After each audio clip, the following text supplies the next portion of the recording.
Welcome to One More Hour, the podcast all about backyard ultras, timed races, and the ultra running mindset of going one more. If you're an ultra runner, a trail or ultra runner curious about the format, or just someone who loves to test your limits, you're in the right place. I'm Jackie Wilson, an ultra marathon and marathon run coach, trail runner, outdoor enthusiast, and backyard ultra expert. On this show, I'll bring you stories, strategies, and conversations with runners, race directors, experts, and more to help you go further, dig deeper, and keep going when everything in you says stop. Thank you so much for joining me for some yards. Let's get started with one more.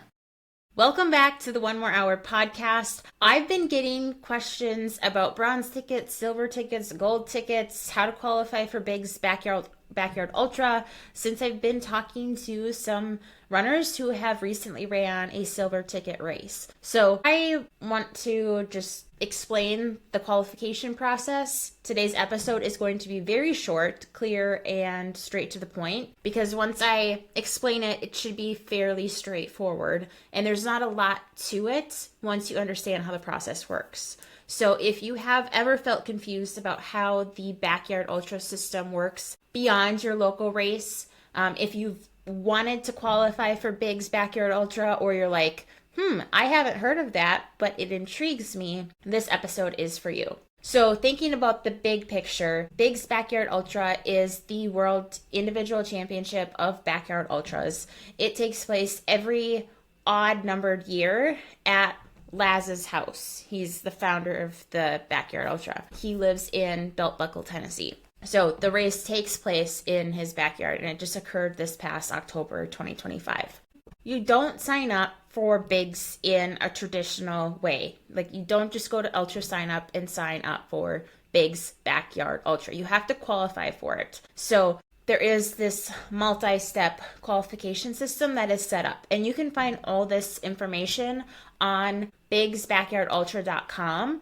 I will make sure to include all the links in the show notes so you can check it out. So the system works like this. There are bronze ticket races, there are silver ticket races, then there is the national team and the world championships. So the team event occurs on even numbers. The individual world championships occur on odd numbers, so they alternate years. So let's break this all down.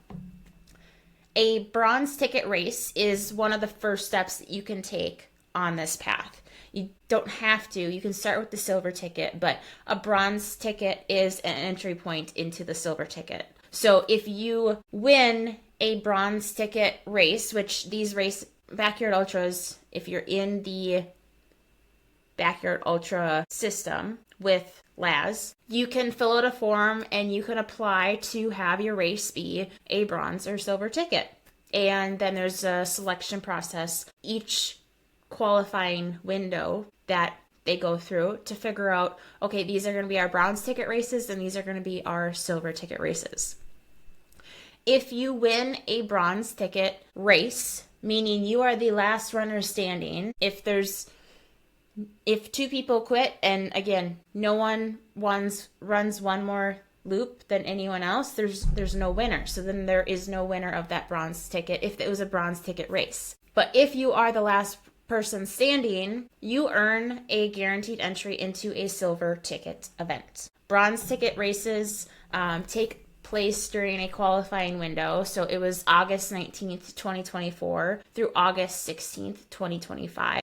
We're in 2026 now. That qualification period is done, but these qualification periods are updated for each of the race years when they apply. So I want to clarify that bronze ticket is not about mileage alone. You must win the race. That said, strong performances still matter later on, which I'm going to explain in a minute.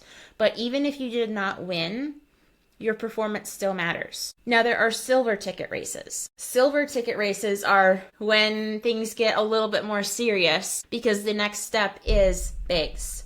So silver ticket races are going to have more eyes on them. You're going to have runners who are trying to get into the race. Hopefully, if registration is still open, like, you can register for them. But the people that went through the bronze ticket race have entry into a silver ticket race. You still have to pay for the race entry and everything, but you are guaranteed a spot for the silver ticket race. And silver ticket races, again, will have bigger players because they have more eyes on them, and people are seeking out that silver coin to get their tickets to bigs or to have a very good performance that gets them on the at-large list. So again, anyone can sign up for a silver ticket race, a bronze ticket race, as long as registration is open. But those who won the bronze ticket race get a guaranteed spot at those silver ticket races. And there's a bracket system for each region. For the United States, there are 6 or 7 different regions, and there's anywhere from 6 to 10 or 11 bronze ticket races for each silver ticket race. So those 8 winners from the southeast section of the United States go to the same silver ticket race for their region. And then again, if you win a silver ticket event, which can be anyone who is running that race, you earn a place on your country's backyard ultra team. And the qualifying window for the silver ticket events is August 20th, 2025 through August 15, 2026. So each country has a set number of silver ticket events, and each winner will then win a spot on their team. So again, this is about those who are the last runner standing for the races. I'm going to clarify this in a minute, but performance still matters. Recently, we had the Summit Backyard Ultra in November 2025. The winner went for 68 yards, but the top 4 were 62, 65, 67, 68 yards. So currently, all of them, those 4, are in the top 20 for the United States on the at-large list.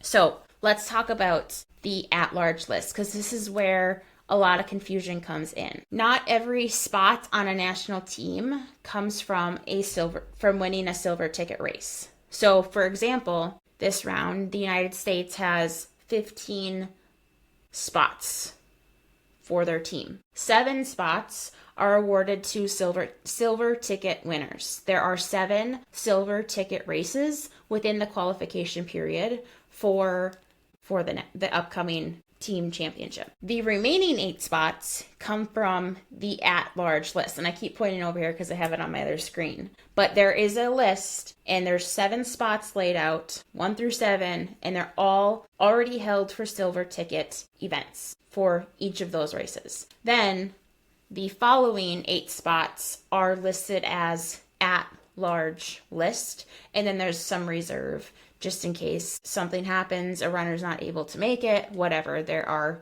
backups. So the at-large list is based on your best backyard performance during the qualifying period, regardless of which race you ran. And this means you do not need to win a race to qualify for the at-large list. Big performances matter. Consistency matters. Choosing the right race matters. And this is why runners chasing a spot at bigs pay close attention to where and when they race. Yes, they want to be at a silver ticket event to win the race and to get that silver ticket, but they also know that there are going to be other big players that are going to go far at the silver ticket events, and that allows them to go even further, because that's one of the big concepts of a backyard ultra, right? You have to have someone else that's going to go far in order for you to go far. There has to be 2 people in order to keep going. So I have had Stephanie Rosebaugh on the podcast. I've had Nick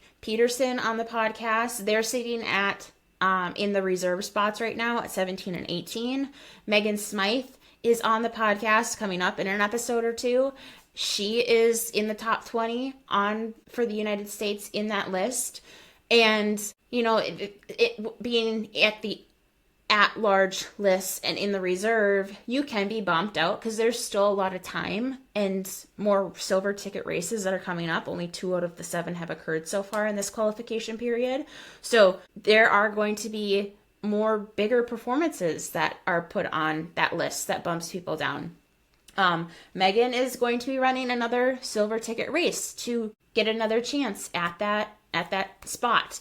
Same with Stephanie. So you never know until the silver ticket races are done, the backyard ultras are done, because yes, you could get on the at-large list by not even running a silver ticket event if the race went for 100 yards and that was one of the top performances. So there's a little bit more that goes into that, but number 1, win a silver ticket race. Number 2, have a really big performance and get on the at-large list. And then the World Championships is technically like the gold ticket path. So again, as I mentioned earlier, the World Team Championship takes place every even numbered year. So it's coming up in October of 2026. And at this event, you represent your country. And every runner also scores. So you are also competing for the individual national championship. And the top performers at the team championships earn a gold ticket and a spot at the World Individual Championships in the odd number years. So going to Big's Backyard Ultra in Tennessee is where that occurs. And again, that'll be in 2027. So the top 50 finishers at the team national level, plus 25 additional runners off of the entire at-large list. So you have your country and then you have the entire thing. And that qualifying window is August 16th, 2025 through August 15th, 2027. And again, that's what people refer to as the gold ticket. So I hope that clarifies a lot. And once you get on bigsbackyardultra.com, you look at the World 2026 team, you look at the 2027 qualifying tab, look at the at-large list, look at the brackets of the bronze ticket and the silver ticket races, look at all of the information while listening to this podcast, and it should all be pretty clear on what this actually means, okay? But again, if you have questions, please send me a message on Instagram or send me an email, and we can definitely talk through it more. One thing that I want to emphasize is most backyard runners do not need to be thinking about bigs yet, and that's okay. You don't need a bronze ticket, you don't need a silver ticket, or a spot on the national team to be considered a backyard runner. You don't need a bronze ticket, a silver ticket race to have a big performance, to run, to enjoy, to succeed at backyard ultras. Many runners spend many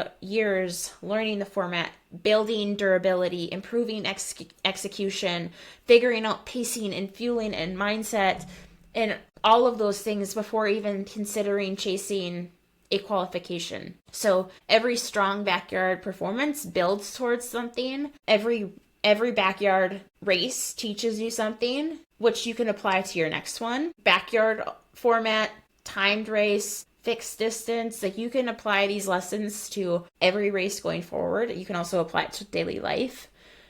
But whether it's building confidence or experience or like eventually eligibility to qualify, every performance is building on something. So just to quickly remind everyone, the backyard system rewards patience. It rewards longevity.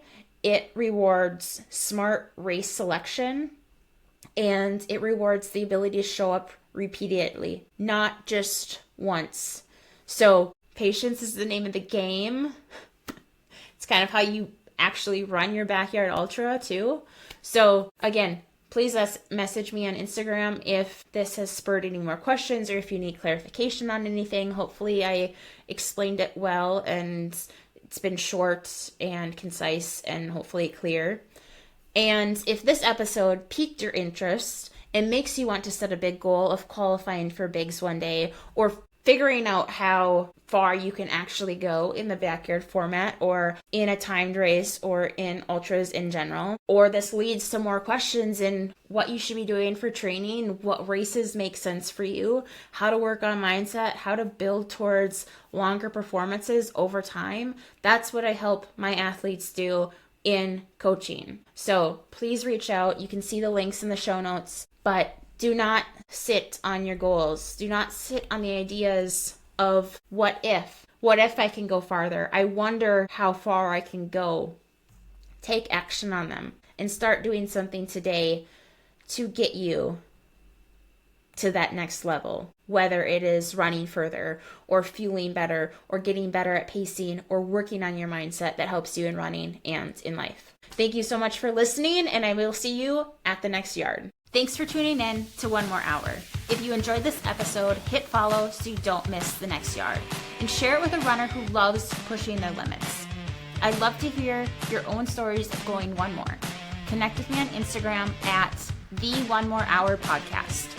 And if you could leave a quick review, it'll help more runners find the show and keep going when they want to stop.